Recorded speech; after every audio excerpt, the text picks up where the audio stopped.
நமக்கு வர வாய்ப்பு இருக்கு. அந்த காம்படிஷன் கிட்ட இருந்து நம்ம அதை விட பெட்டரா பெர்ஃபார்ம் பண்றதுக்கு நம்ம கிட்ட என்ன எட்ஜ் இருக்கு, இத்தனை விஷயங்களையும் கண்டிப்பா நீங்க தெரிஞ்சு வச்சு நீங்க பண்ணும் பொழுது சக்சஸா போகும். ஆனா விமென் அதை நம்ம பண்றது கிடையாது. ஸோ கண்டிப்பா நீங்க பிஸ்னஸ் ஆரம்பிக்கும் பொழுது வெறும் ஒரு எக்ஸைட்மெண்ட்ல பெர்மிஷன் கிடைச்சிருச்சுன்னு மட்டும் இல்லாம ப்ராப்பரா உட்காந்து பிளான் பண்ணி நீங்க எக்ஸிக்யூட் பண்ணீங்கன்னா கண்டிப்பா உங்களுடைய பிஸ்னஸ் சக்சஸ் ஆகும்.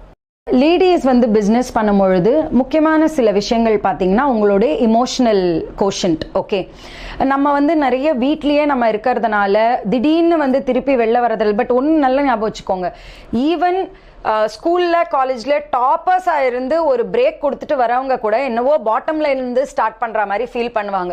கிடையாது. நீங்க கொஞ்சம் உங்களுடைய ஸ்கூல் லைஃபையும் காலேஜ் லைஃபையும் நீங்க கொஞ்சம் ரீவைண்ட் பண்ணி பார்த்தீங்கன்னா அப்ப இருக்கக்கூடிய அந்த கெப்பாசிட்டியை நீங்க திரும்பி எடுத்து